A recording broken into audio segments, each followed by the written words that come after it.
If I had my way, I'd end that bullshit. That's just bullshit. Because guess what you're going to do in the real world? I'll tell you this now. You're not going to fucking tread water. You're going to go and inflate while you're sitting on the surface. Okay? Just another little tweak of your ability to maintain. Because sometimes in the real ocean, you might have to. And guess what happens on jumps in the real ocean if you don't do your fins right? Strap breaks. If you didn't maintain the rubber. Guess what it's like to swim in the ocean in the middle of the Gulf of Mexico, 20-foot seas with no fucking fins. Goodness. It sucks. It sucks. So, there's a reason for everything, you know. Just, you know, I used to tell, you know, I wasn't around when you were around, but adapt and relax, and when it gets tough, relax and adapt. Okay? I always tell the students that. And then they'll look at me like, the fuck is he talking about? And then some of them come back and say, you know, what you said made sense. Some of them. Whatever you get through, whatever you do in here to get through. He and I talk to ourselves every day and then back. Of course, it was harder when I went through. Tell me if it's harder, 20-minute underwater harassment or 3 minutes? Underwater harassment. They used to harass everything. Buddy breathing. 20 minutes of buddy breathing? Yeah, we can get that. Or 3 minutes? That's harder. Week of Hell Week or 21 hours of extended training. So, no big deal. And now I'm plugging bullshit. I hate computers. No, it's this job. Training evaluation. It's, you know, questioning everything. Why don't you ask the questions? Well, we don't answer. They already answered. You just do it. The survey is done. They didn't answer the fucking question. Right. Not performed. What good is that? What kind of summary am I going to write? I'm not performed. It's a long story. So, yeah. The one-man comp, what's your problem? I got to hear this. I'm out of whack. Well, I was on my third try. I pre-ditched earlier on my other try, so I didn't want to pre-ditch again. What's the secret to that? What's the secret to it? What the other students advise you? You don't premature pre-ditch. You know, you're gonna eventually get to the knot. Yeah, on the third try I was on the knot, and I don't know how I popped some of it loose, so I didn't think I was on it, and the instructor was holding it down, so I was like super confused down there. I was yanking on it, and then since I was running out of air, I was like, I'm just gonna ditch to get my air source. So I started ditching, and I was already no air for about a minute, a little over. And so I was starting to go down. He fed me the radiator. And the whole thing with that is just to keep calm. Because once you start going out there, you're freaking out. Your fight or flight reaction kicks in. Yeah. You want to fight, you know, not fight. So fighting will be staying down, holding your breath, just think it through. Yeah. He's watching you, and trust me, he knows. I can tell when you're panicking. Yeah. You can see it, even through the mask. You can see you guys starting. You can see by the actions. Yeah. So, just you're going to go back the second time. Don't go down there and pass it and then fail something else. You don't need to do that. Yeah. Because you only get 3 strikes. You only get 3 attempts at it. That's about it. I think it's down 2 now. Well, it depends on the pipe. Depends on these guys' recommendations. You know, not you, but other guys. We've given guys 4 chances to get through dive before. Very rare. Well, you have to be an officer. It's special. But most just hang in there and just deal with it. It's no big deal. You're going back in March, I guess. I hope so. Yeah, you should be. We won't need you back right away. But the problem is you're going at it cold. So whatever you do here to practice underwater, practice that. Get yourself comfortable under the surface when you're ready for that. Yeah. You're back on it. I'm sure he's told you. Just pay attention to the technique. And realize in the real world, as soon as shit goes wrong, you know, you'll be calm enough, but you're not going to wait. There's no instructor up there tying a fucking knot in your regulator, which is, Lurie's opinion, Army mentality. I fought it and lost. I think this is stupid. This is just idiotic. This is just the Army finding another way to fuck with a student. Yeah. That's all it is. There's never, ever, ever, ever a situation where your regulator's going to be ever tied. Yeah, that's what we talked about. Well, it's going to be tangled up. I give him that. But if you're a smart diver, find it and untangle it. Ain't no, and put it, or if you can't get it untangled, put it in your fucking mouth and breathe. You're not a fish, so you can only hold your breath so long.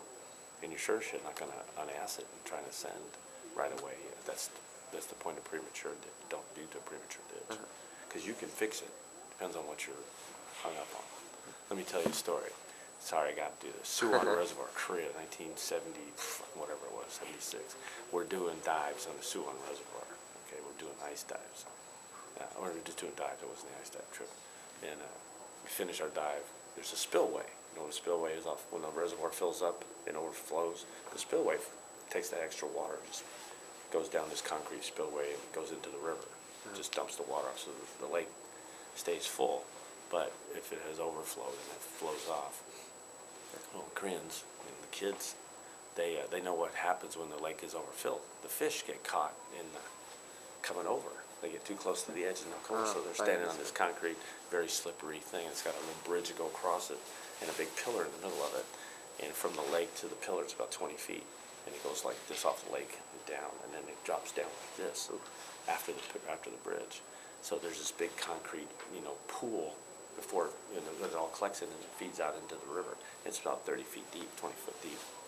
Kids were fucking around and trying to catch fish with nets and stuff like that. The girl slips, 14-year-old slips, gets sucked down in the water, bangs her head on the concrete pillar, and over the side she goes into the turbulent overflow. One's going counterclockwise, one's going clockwise. It's really weird how the water does that. And in the middle there's just dead space. So we get there, we saw what happened. So TJ Bruce takes all the equipment out, 7.62 cans.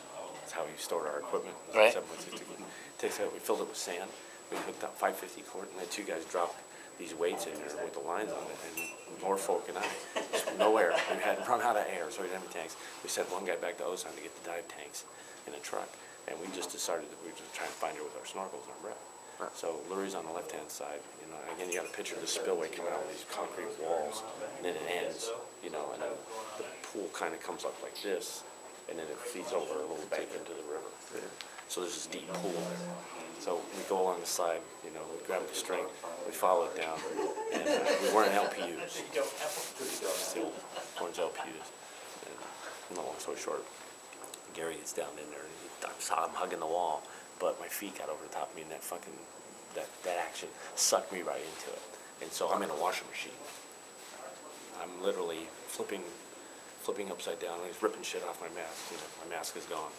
Yeah, I'm just in turbulent. I'm sitting there. I would never forget this. I'm just flipping, and I'm going, I'm not spitting out yet. I'm not spitting out yet. Spitting out meaning getting dumped out. And I'm just spitting violently. And they're all up there laughing. They don't know what's going on. I can't, because they see the fin go by once in a while. Actually, I'm stretched out and I'm compressed. And so I'm like, I don't know how long it was. Probably wasn't very long. It seemed like an eternity. And I finally goes, well, you know what? Let's see if this works.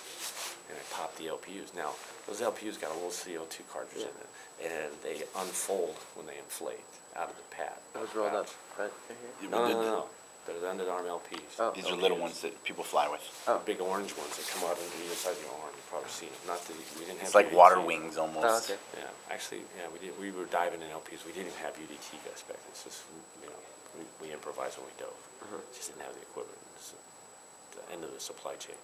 So it spits me out, and I feel these things inflating, and all of a sudden there's this vibration kind of thing, and then poop, out I go, and it just pushes me right out. And they're all looking at me, what the fuck were you doing? I said, you come down here and get caught in this thing and see what happens. It's fucking violent. And same thing with, you probably got sucked out in undertows. Yeah, undertows. Yeah, we were hanging under the coral. We're out of air. Come up right in the middle of this undertow, sucks us right back out. But we luckily grabbed it. We were right at the edge of the core, so we grabbed the core and waited. So we're stretched out in the undertow, and then undertow stops, and it comes back in. And we've had our snorkels on, and we fin like crazy. And then when it started to tug on us, grab on the well. It took us an hour to get in, get down shore. 400 yards. It took us an hour to get in the shore because you can't fight the undertow. It was scary, weird, but scary. My point is, you can do it. If this guy can do it, if he can do it, the other guys are sitting in that room. They're all former students of mine and his. Then they can all do it. You can do it too. It's just up here. You just go down there and conquer it, because you're not done. You're 2 years out from getting that braid on your head. And the worst part of this whole thing is the MTP. Yeah. the worst part after that is because the academics will kick your butt. First question on your EMT test is answers A through F. It's a paragraph long car accident. The A through F. You're a paramedic and you arrive on scene. You know, this is what you see. Kids and this blah, blah, blah. A through F, which is the appropriate protocol. Question number 2. In question number 1, this is A through F. If you get 1 wrong, you get 2 wrong. Yeah. Thanks, Uncle Lou. Thank you. Thank you. Thanks for that time. They call him Uncle Lou. He was a bad motherfucker when he was a scary instructor. Like he actually started bringing the rules where they started saying, okay, 20 underwaters might be too much. let's look calm at down a maybe, little bit. you know, like 12, you know, things of that nature. But super duper fucking smart and just really good, like, care. I mean, that's why they call him Uncle Lou, because he always took care of his dudes. And he's Cared about the guys that needed. Yeah, he always took care. He's taken care of me for the last 18 years. Wow. That's sweet. And my mentor was a guy named Michael J. Mahoney, and my name's Michael P. Maroney. And so he was here, Mahoney was here, and a guy named Olney, who they call him Smallney, because he was actually the shortest PJ. And then when I came along, I was shorter than him. And he's like, "There's no way you're graduating, Maroney. You're too short." I'm the shortest. Me too. Well, there ended up being another guy named Steve May, who came through. And he was even shorter. I think he was like 5'1", 5'2". Oh wow. Good dude. He's an angry. That's how tough. Yeah.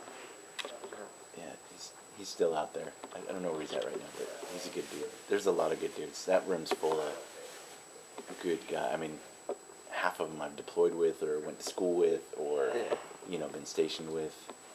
That's cool.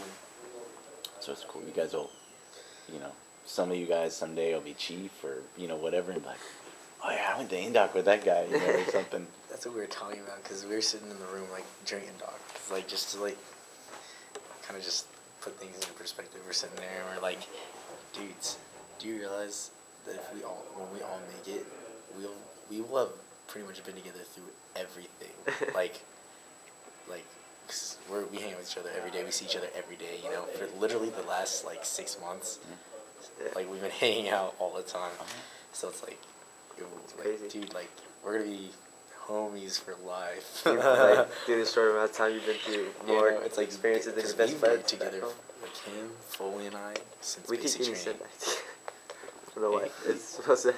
You're supposed to be around the people that are around you. The guys that I graduated Kirtland with, we all went to Moody together for our first assignment and did everything.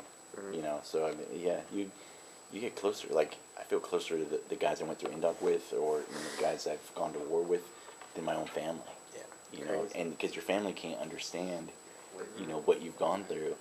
And then, you know, but this guy, you know, I've almost died with this guy. Like, you know, you get to that point where you just look at each other and you're like, dude.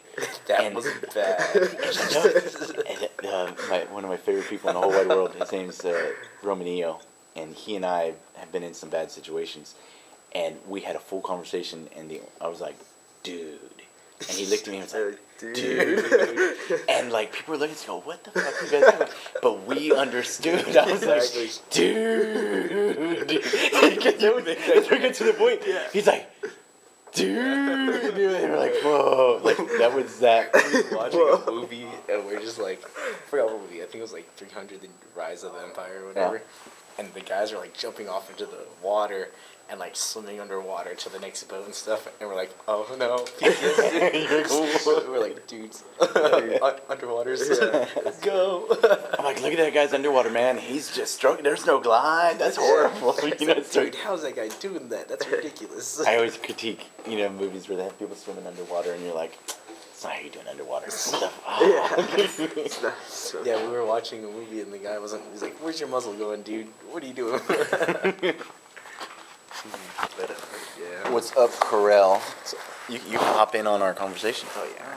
We're discussing, well, everything, I guess. Fun stuff. Fun stuff. About how that brotherhood you build with the man. guys that are with you, and you're never gonna be closer to anybody. And Yeah, I was just about to add. I was like, "There's not a happy ending to that." it's nothing but happy ending. We all die together. I mean, what more happiness do you I need? thought you were talking about like your pipeline buddies. Like you don't even see them Well, see, like once I got a year or something. I you know? got stationed with all the Oh, guys that wow. we all went to the same unit, Nice. and now they're trying to build up Cannon, make Oh, it a yeah. super squadron. Yeah, I didn't even know about that until recently. That's crazy. So, shoot, I think the last 2 instructors all got sent to Cannon. What was it, Chief Keaton? Yep, Keaton's awesome. Yeah. Yo. Yeah. Where is he from? He's from New York originally, but Yeah, it's hard to gauge because one second it's like East Coast and the next it seems like West almost. He's a cool guy.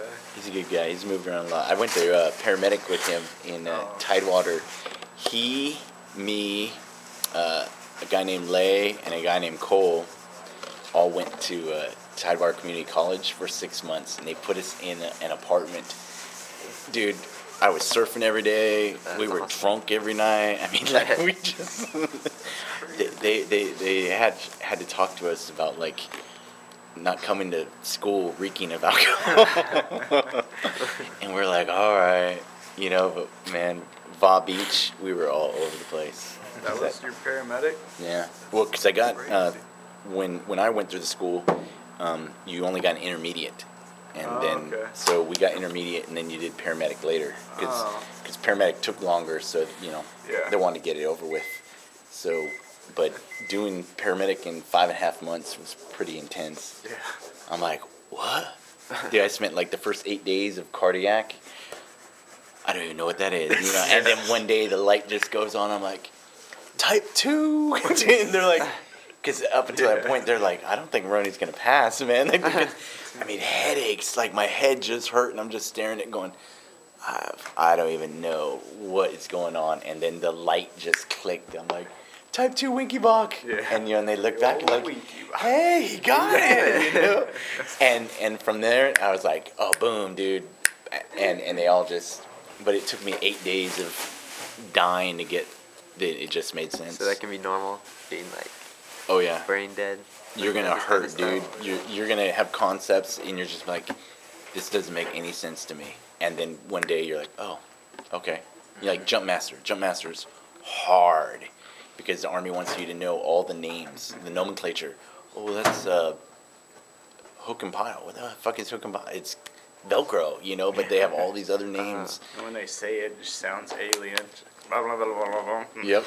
Yeah. The 50-foot tower, Yeah. and you're like, huh? So, it's tough, you know. So and the learning curve is high, but you just have to study, you know your weaknesses and work on, you know. Okay, I'm a little slow on this. So I mean, you've seen him for the past couple days looking at his medical. You know, you got to be dedicated. You know, because that's your only job. Think about it. Like while you're here, your only job is working out. So you're paid to run and stay in shape. Then you know you're paid to get through dive.